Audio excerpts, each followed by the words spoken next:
जय हिंद। अभी एक डिबेट हुई थी लल्लन राय पे, जिसका टॉपिक था डज गॉड एग्जिस्ट, मतलब भगवान है कि नहीं है, ईश्वर का अस्तित्व है कि नहीं है। तो मैं पहले ही बता दूं कि मैं ना तो नास्तिक हूं और ना ही घोर आस्तिक हूं, दोनों में ही नहीं हूं। और यदि आप हैं तो ये वीडियो आपके लिए नहीं है, क्योंकि मैं साइंस का विद्यार्थी हूं, साइंस का शिक्षक भी हूं और मेरी पूरी शिक्षा दीक्षा का आधार साइंस है। और मैं ये भी बता देता हूँ कि मैं ऐसा भी नहीं कि नास्तिक हूँ, नास्तिक भी नहीं हूँ, भगवान में विश्वास है। लेकिन मैं अभी इन दोनों लोगों की रिलाई करने वाला हूँ, क्योंकि ये फालतू के डिबेट जो लोग किए हैं, डिबेट में मुफ्ती इस्माइल नदवी ने घिसा पीटा जवाब दिया, वही तर्क दिया क्या कि साइंस खुदा के अस्तित्व को ना साबित कर सकती है और ना ही नकार सकती है, क्योंकि साइंस तो सिर्फ फिजिकल रियलिटी में डील करती है, जबकि खुदा non physical super natural reality है। तो मैं बता दूं कि यह बात जो आपकी है ना, ये भ्रम करने वाली है और बुनियादी तौर पर ही गलत है। असल में सवाल यह है कि यदि कोई सत्ता इस यूनिवर्स को चला रही है, उसको बनाई है, चला रही है, उसमें होने वाले परिवर्तनों के लिए जिम्मेदार है या उसमें हस्तक्षेप कर रही है, किसी की दुआ सुनती है, चमत्कार करती है, नैतिक आदेश देती है, तो उसके प्रभाव इस भौतिक दुनिया में नहीं दिखने चाहिए। और यदि दिखने चाहिए, दिख रहे हैं, तो फिर ये फिजिकल हो गया, ठीक ना। और साइंस के अलावा और ऐसा कौन सा भरोसेमंद तरीका है जो फिजिकल चीज़ों को डिफाइन कर दे, बढ़िया से समझा दे? आप बताइए। तो आपके धर्म ने, आपके मजहब ने, या किसी भी धर्म और मजहब ने एक पैरासीटामॉल की टिकिया तक नहीं बनाया है। बुखार तक भी ठीक करने की दवा आप लोगों के पास नहीं है, और फालतू का ज्ञान रोहा कि उधेड़ रहे हैं सोशल मीडिया पर, भगवान पर चर्चा कर रहे हैं। तरीका क्या है भगवान को साबित करने का? मैं साबित करूंगा भगवान होते हैं, मैं मानता हूं, और साइंटिफिक तरीके से साबित करूंगा कि क्या है भगवान, क्या उनका अस्तित्व है। आप तो नहीं कर पाए। पूरी डिबेट में सुना, 2 घंटा मेरा बेकार हुआ, कोई मतलब नहीं निकला। उस 2 घंटे में आपने एक भी ऐसा सबूत दिया, एक भी सबूत दिया आपने कि जिससे ये पता चल सके, ये साबित हो सके कि भगवान अस्तित्व में है कि नहीं है, और हैं तो कैसे हैं? एक भी सबूत आपने नहीं दिया। और यदि नहीं दिया तो फिर आप विनर कैसे? आपके लोगों ने तो आपको विनर घोषित कर दिया। एक्चुअल में आप विनर उनर है नहीं, क्योंकि आप भगवान को साबित नहीं कर सके। आप सिर्फ कह दें और मान लें, ये तो हो नहीं सकता। आप कहें और सब लोग मान लें कि भगवान होते हैं। आपने साबित नहीं किया, आपने ढकेल दिया उनके ऊपर, जावेद जी के ऊपर, कि आप साबित करिए। आप यदि नहीं मानते हैं या आप ये दावा करते हैं भगवान नहीं है, तो आप ये साबित करिए। अब वो आपके ऊपर ढकेल रहे हैं कि नहीं, दावा तो आपने किया है तो आप साबित करिए।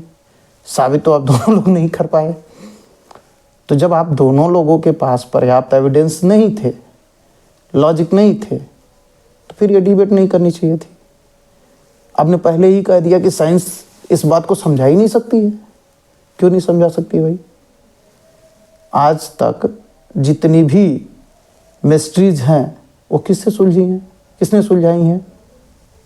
धर्म ने, मजहब ने, या फिर साइंस ने?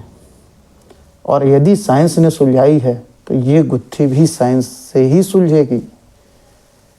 हाँ, और साइंस आप लोगों की तरह नहीं है कि एक ही चीज़ रट ले कि यही है तो यही है, यही सत्य है। साइंस कभी दावा नहीं करती है कि यह सत्य है तो यही सत्य रहेगा। साइंस प्योर ऑब्जर्वेशन पर आधारित है। उसके सिद्धांत, उसके नियम खोजों के आधार पर परिवर्तित होते रहते हैं। आज कोई नई खोज हो गई तो साइंस अपने आप को फिर से क्या कर देता है? संपादित कर लेता है, अपने कथन को फिर से समझ। लेकिन आप लोग तो ये भी नहीं मानते थे कि सूरज चांद तारे आपने होते हैं, नेचुरल हैं। आपने तो कहा कि ये ईश्वर ने बनाया है।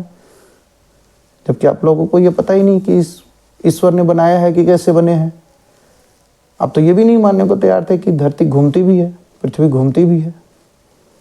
आप तो ये मानते थे कभी एक समय में कि सूरज ही घूमता है। हालांकि कुछ भी स्थिर नहीं है, ब्रह्मांड चलायमान है, चल रहा है और नियमित रूप से द्रुत गति से हर एक चीज़ें बदल रही हैं। तो साइंस हर एक चीज़ का एक वाजिब उत्तर देता है। बिना साइंस के ये चीज़ समझ नहीं पाएंगे। अभी मैं समझाऊंगा कि कैसे भगवान का अस्तित्व है और कैसे भगवान को हम साबित कर सकते हैं और भगवान क्या हैं, उनके क्या क्या रूप हैं, सब साबित होगा। लेकिन आप लोग तो नहीं कर पाएंगे। इस तरह के डिबेट से कभी जीवन में नहीं हो पाएगा कि भगवान क्या हैं। साइंस फिजिकल चीज़ों में डील करता है, बेशक करता है, यह आधा सत्य है। फिजिकल क्या होता है आपको पता है? फिजिकल का मतलब पता भी है। फिजिकल का मतलब ये नहीं कि जो दिखाई देता है, जो सुनाई देता है। फिजिकल विजुअल और इनविजिबल यानी दृश्य और अदृश्य दोनों में डील करता है। और ज़रूरी नहीं है कि जो अदृश्य हो, जो दृश्य हो, जो जैसा दिख रहा हो वैसा ही हो, उसके वास्तविक रूप से हमको परिचित कराता है। फिजिक्स या ये कह लीजिए साइंस, ठीक ना, चेतना, सूचना, संभावना, फील्ड, स्पेस, टाइम सब में डील करता है। जैसे एक एग्जांपल मैं आपको देता हूँ, कण या तरंग। आज भी ये तय नहीं है, विवाद है, वैज्ञानिकों के बीच में मतभेद है, लेकिन फिर भी साइंस उसे टेस्ट करती है। साइंस का असली मानदंड यह है ही नहीं कि कोई चीज़ फिजिकल है या नहीं, बल्कि साइंस ये देखती है कि वह ऑब्जर्वेशन के योग्य है कि नहीं, उसको ऑब्जर्व किया जा सकता कि नहीं। अगर ऑब्जर्व कर सकते हैं तो फिर उसको टेस्ट क्यों नहीं कर सकते? हम ईश्वर को ऑब्जर्व करते हैं, हम देखते नहीं हैं, सुनते नहीं हैं ईश्वर को, लेकिन ऑब्जर्व करते हैं। तो ऑब्जर्व करते हैं तो उनके फिजिकल काज को हम टेस्ट भी कर सकते हैं साइंस के थ्रू, क्यों नहीं कर सकते हैं? पहले ही आप भाग गए, साइंस से आपका पल्ला पड़ेगा तो आप जान रहे थे कि मेरे पास तर्क नहीं है, इसलिए आप पहले ही पल्ला झाड़ लिए कि हम साइंस को डिनाई कर देंगे तो अगला आदमी साइंस पे चर्चा ही नहीं करेगा। ठीक है, अभी बताते हैं कि कैसे कैसे साइंस डील करती है और कैसे ईश्वर का अस्तित्व है और क्या है ईश्वर। नेशनल एकेडमी ऑफ साइंस का आप हवाला देते हैं कि नेशनल एकेडमी ऑफ साइंस कहती है कि साइंस सुपर नेचुरल दावों का, ठीक है, टेस्ट नहीं करती है। तो इसका मतलब ये थोड़ी ना है कि दावा सच ही हो, आप जो कह दें वो सच ही हो। यह सिर्फ एक सीमा है, स्वीकृति नहीं है गुरु। साइंस ये नहीं कहती है कि ईश्वर है या नहीं है, लेकिन यह जरूर बिना सबूत के दावे की मान्यता की बाध्यता नहीं है। क्या खुदा है तो देखा जा सकता है? क्या मापा जा सकता है? क्या परखा जा सकता है? आप क्या सोचे थे कि मैं ऐसा दावा करूंगा जो कोई भी जांच ना सके, फिर कहूंगा कि इसे नकारा नहीं जा सकता है? यह तर्क नहीं गुरु, सोशल प्लीडिंग है। अगर बात करें दार्शनिक भाषा की तो ठीक है, जो दावा गलत साबित होने लायक है, नहीं है, वह ज्ञान नहीं है। आप जो ये उधेड़ रहे हैं ये ज्ञान नहीं है, ये सोशल प्लीडिंग है। भगवान क्या है? असल में तो भगवान शब्द जो है भग और वान दो शब्दों से मिलकर बना है। भग मतलब होता है शरीर और वान मतलब होता है चलाने वाला।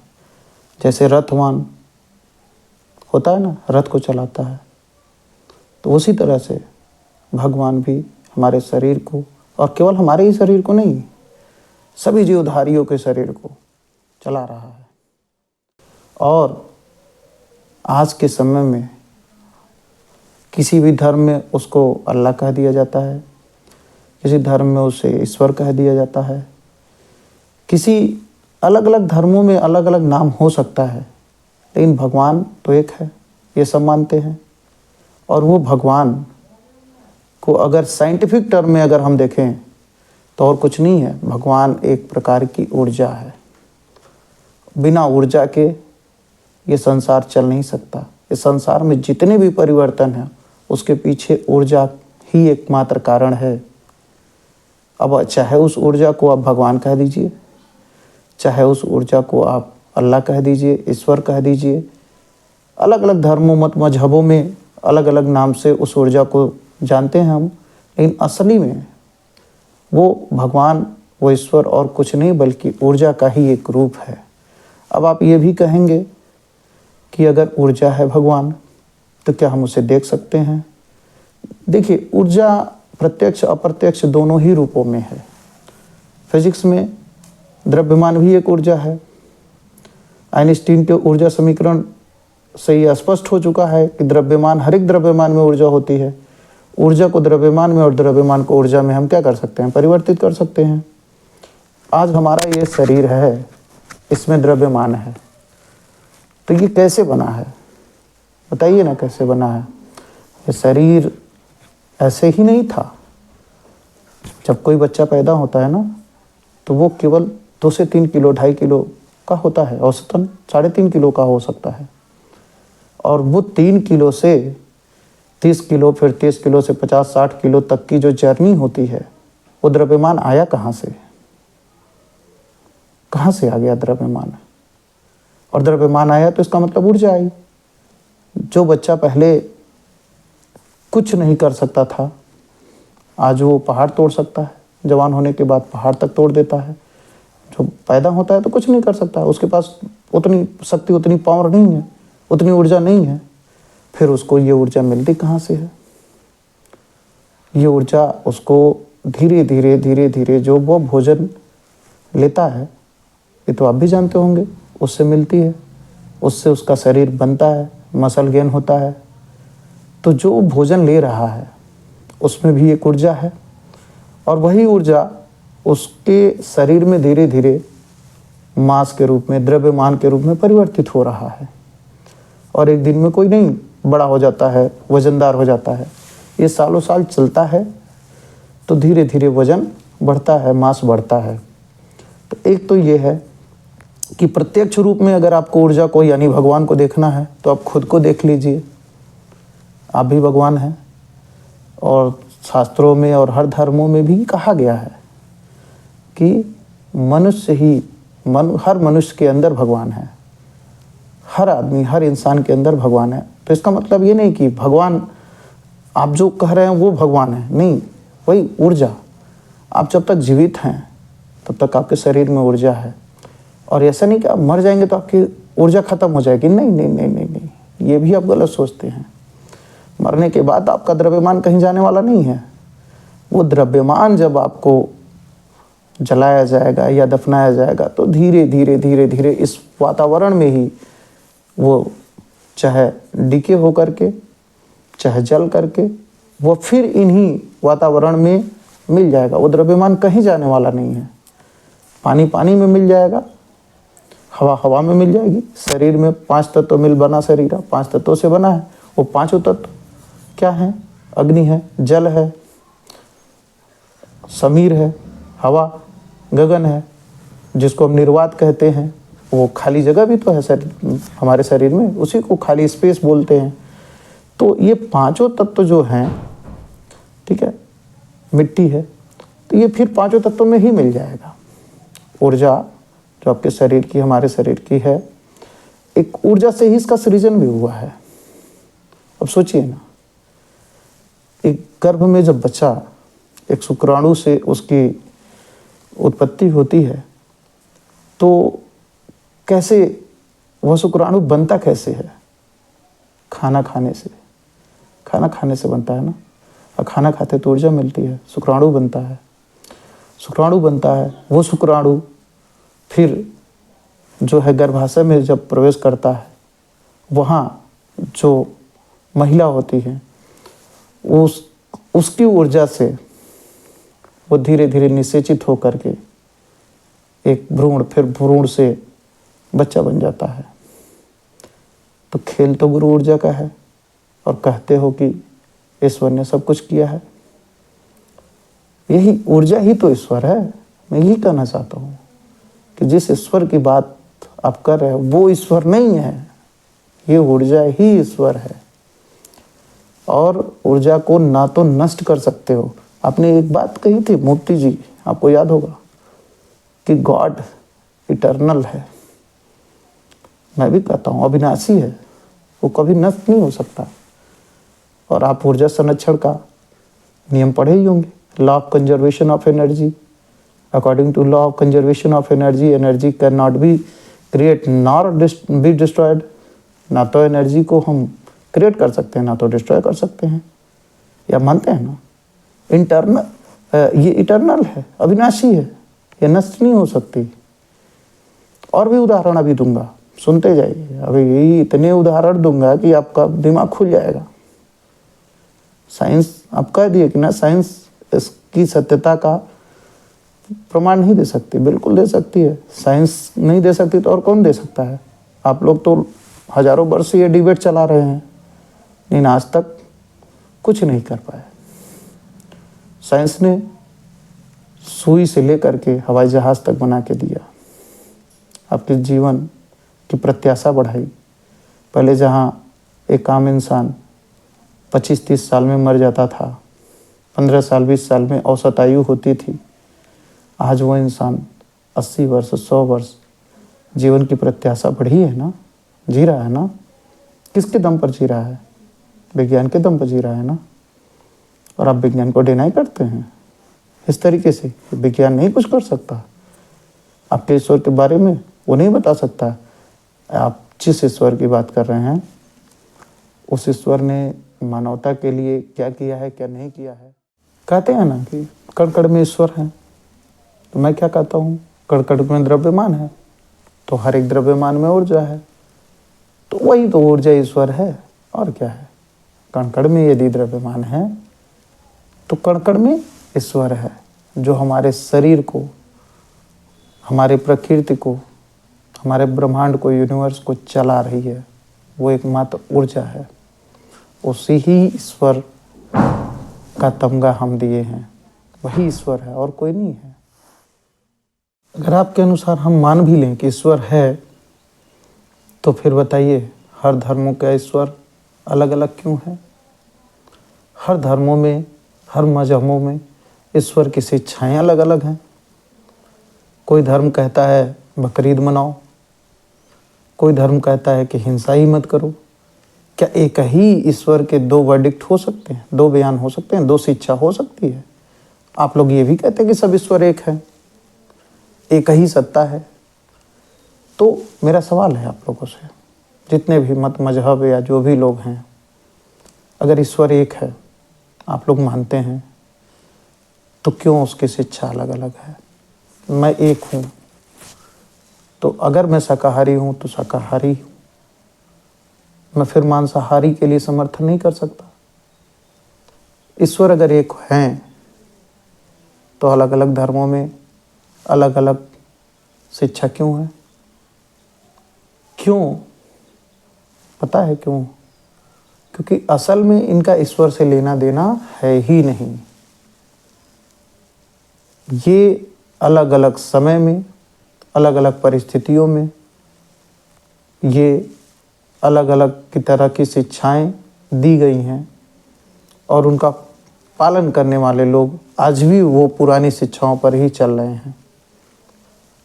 जैसे इस्लाम का उदय गल्फ कंट्रीज़ में हुआ, वहाँ पर क्या है?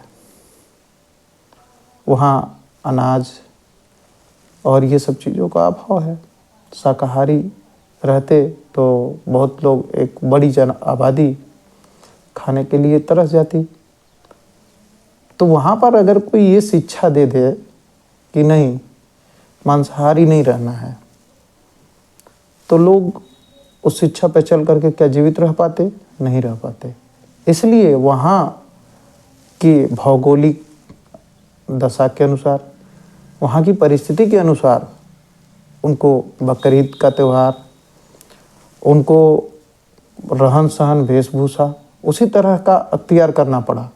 वहाँ गर्मी ज़्यादा है तो या तो सफ़ेद वस्त्र पहनेंगे, नीचे से ऊपर तक ढकेंगे। सफ़ेद वस्त्र क्या करता है, रिफ्लेक्ट कर देता है सनलाइट को।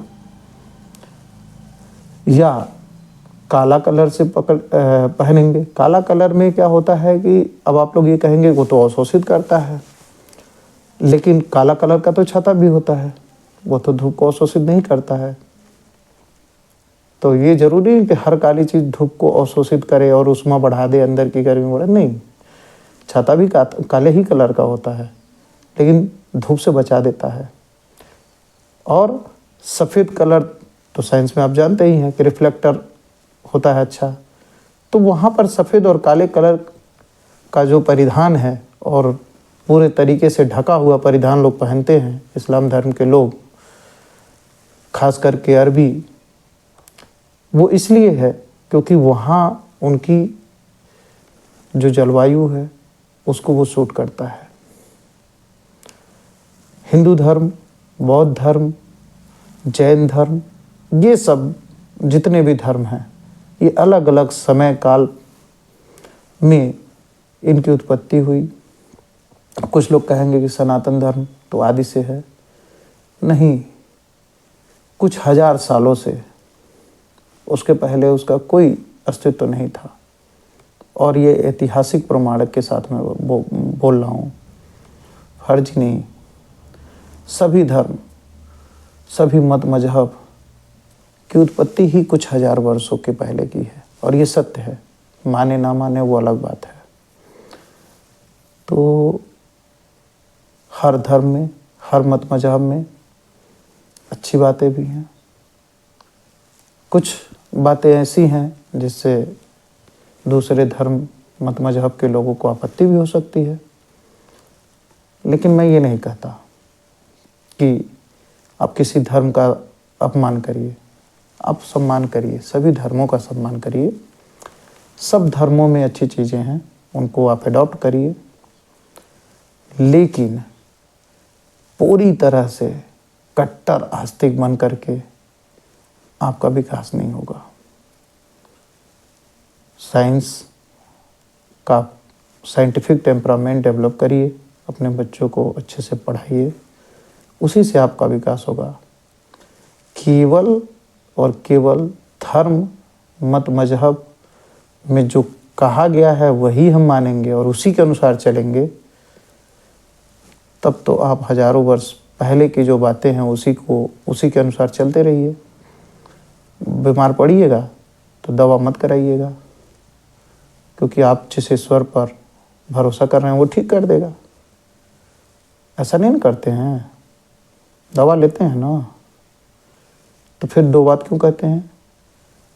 आपकी सारी आवश्यकताओं को पूरा करता है साइंस, विज्ञान पूरा करता है, और आप मानते हैं कि धर्म सबसे ऊपर है। धर्म पर मैं कभी फिर चर्चा कर लूँगा। धर्म का मतलब ही होता है धार्यत युत धर्म, जो धारण करने के लायक हो वही धर्म है। इस पर खैर मैं अभी विस्तार से नहीं जा रहा हूँ, आज मैं चर्चा कर रहा हूँ ईश्वर की। तो ईश्वर की चर्चा ही ढंग से करते हैं, और ईश्वर तो हर धर्म में है। किसी दिन धर्म पे भी चर्चा होगी और सभी धर्मों पर होगी। उनकी अच्छाइयाँ क्या हैं, बुराइयाँ क्या हैं, ये भी बताया जाएगा। मूर्ति जी, आपने कहा था कि केवल लॉजिकल और इंडिफिनिट तर्कों को ही माना जाएगा डिबेट में, तो मैं लॉजिकल तर्क दे रहा हूँ। ऊर्जा ही भगवान है और इटर्नल है, वो अविनाशी है, ऊर्जा को नष्ट नहीं कर सकते। गीता में भी कहा गया है, नैनम छिद्राणि शस्त्राणि नैनम दधि पावते। ना तो शस्त्र काट सकता है, ना आग जला सकता है, ना पानी डुबा सकता है। ये जो ऊर्जा है ना, इस आत्मा के संदर्भ में कहा गया है। वो आत्मा यानी ऊर्जा से ही उसका हम संदर्भ लेते हैं। ऊर्जा के बारे में कहा गया है, आत्मा परमात्मा सब ऊर्जा है। फिजिक्स में उसको ऊर्जा कहा जाता है, हिंदू धर्म में उसको आत्मा परमात्मा कहा जाता है, आप उसे खुदा कहते हैं, और धर्मों में अलग अलग नाम हैं। यही ऊर्जा ही है, यही चला रही है। पूरे सृष्टि को चला रही है। इसमें जितने भी परिवर्तन हो रहे हैं, हवा चल रही है तो पवन ऊर्जा है, सूर्य की रोशनी आ रही तो प्रकाश ऊर्जा है, आप और हम हैं तो हमारे और आप में द्रव्यमान ऊर्जा है।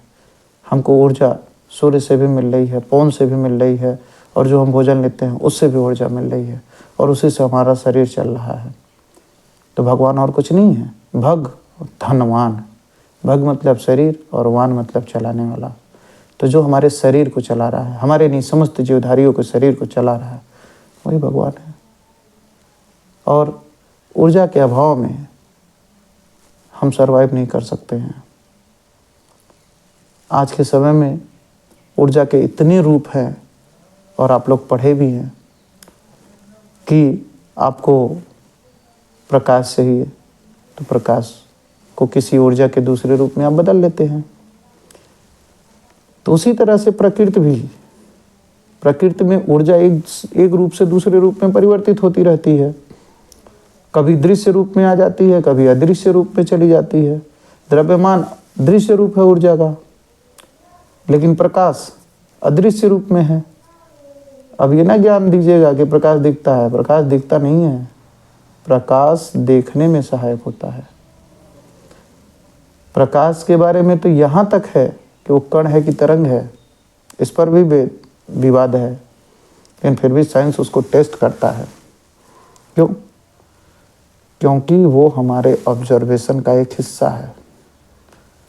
ऑब्जर्वेशन में जो कुछ भी है वो सब टेस्टेबल है। साइंस सबको टेस्ट करेगा। आपके कहने से नहीं होगा कि साइंस टेस्ट नहीं करेगा सुपर नेचुरल गॉड को। सुपर नेचुरल और कुछ नहीं है, सुपर नेचुरल एनर्जी है। आपने कहा था कि एक ऐसी सत्ता है जो सबको चला रही है, और उसको डिफाइन करने की ज़रूरत नहीं है। क्यों नहीं है? कैसे मान लेगी? आपके कहने से आप कुछ बोल देंगे या कोई कुछ बोल देगा तो कोई विश्वास कर लेगा। डिबेट का मतलब क्या है? आप लॉजिक रखिए, तर्क रखिए कि ईश्वर है तो क्या है, कैसे है। आप बस इस बात से पल्ला नहीं झाड़ सकते कि अगला साबित करेगा, कह रहा है ईश्वर नहीं है। मैं कह रहा हूँ ईश्वर है, और मैं साबित भी कर रहा हूँ कि ईश्वर कुछ नहीं है, एनर्जी है। उसी को अलग अलग धर्मों में, मत मजहबों में अलग अलग नाम दिया गया है। कोई ईश्वर कहता है, कोई अल्लाह कहता है, कोई कुछ और कहता है। तो लॉजिकल तर्क ही तो है ये। एनर्जी मास में मास में कन्वर्ट हो गई तो प्रत्यक्ष रूप, विजुअल रूप है। हीट में तो कन्वर्ट हो गई तो हम उसको अनुभव कर सकते हैं, फिजिकल वो भी है। और स्पेस टाइम से बाउंड जो आप बात किए थे कि स्पेस टाइम से बाउंड, एनर्जी ही मास है, और मास स्पेस टाइम के कर्वेचर को भी मोड़ता है। तो जो ईश्वर है ना, यानी जो आप जिस सत्ता की बात कर रहे हैं, वो सत्ता एक एनर्जी है, और एनर्जी का कोई एक रूप नहीं है।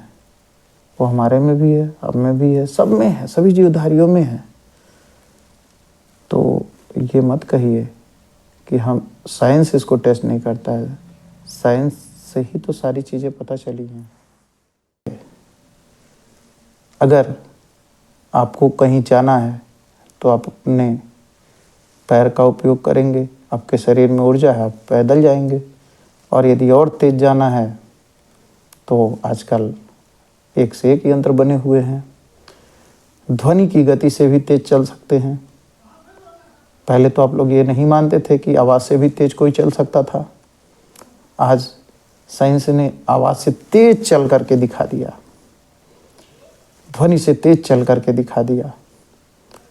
अगला टारगेट पता है साइंस का क्या है? क्या है? अगला टारगेट है लाइट की स्पीड को बीट करना।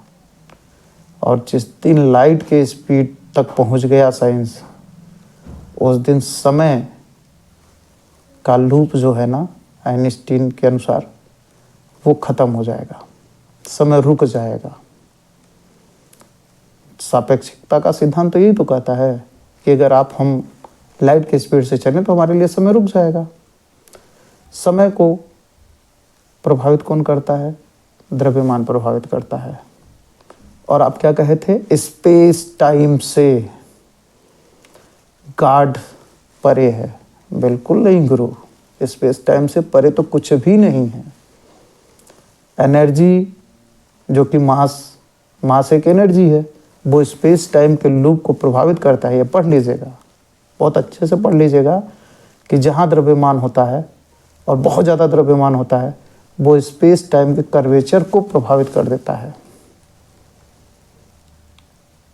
तो ये भगवान ये एनर्जी इटर्नल होते हुए भी, अविनाशी होते हुए भी, स्पेस टाइम से बाउंड नहीं होते हुए भी एक तरीके से बाउंड है।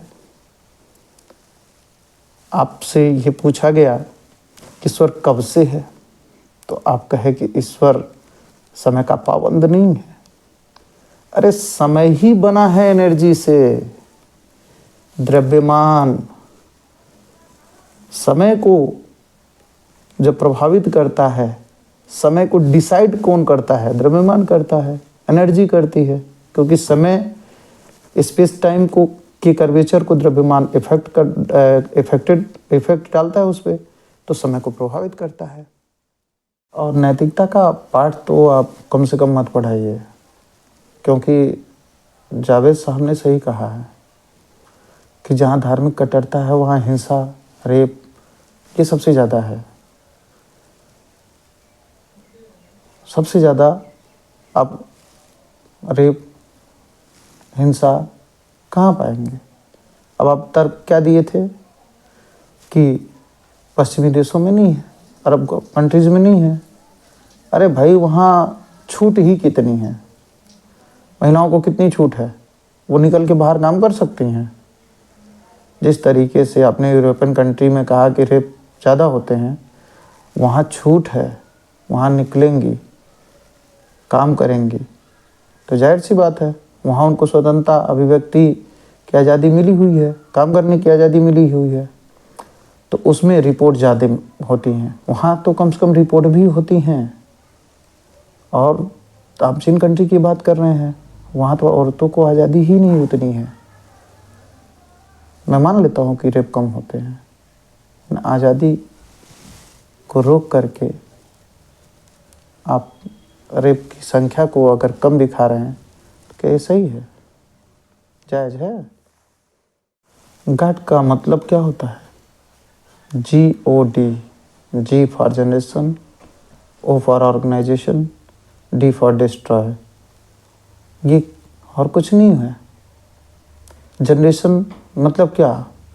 एनर्जी का एक फॉर्म से दूसरे फॉर्म में जनरेट होना, तो हम जनरेटर बोलते हैं ना। जनरेटर क्या करता है?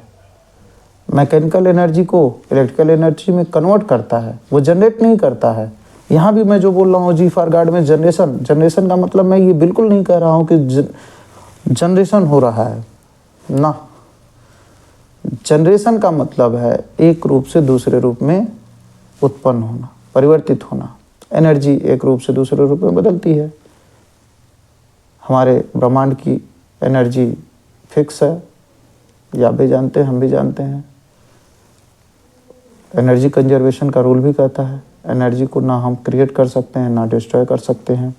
एनर्जी फिक्स है, हाँ, उसमें एक रूप से दूसरे रूप में हम क्या करते हैं? परिवर्तित करते रहते हैं।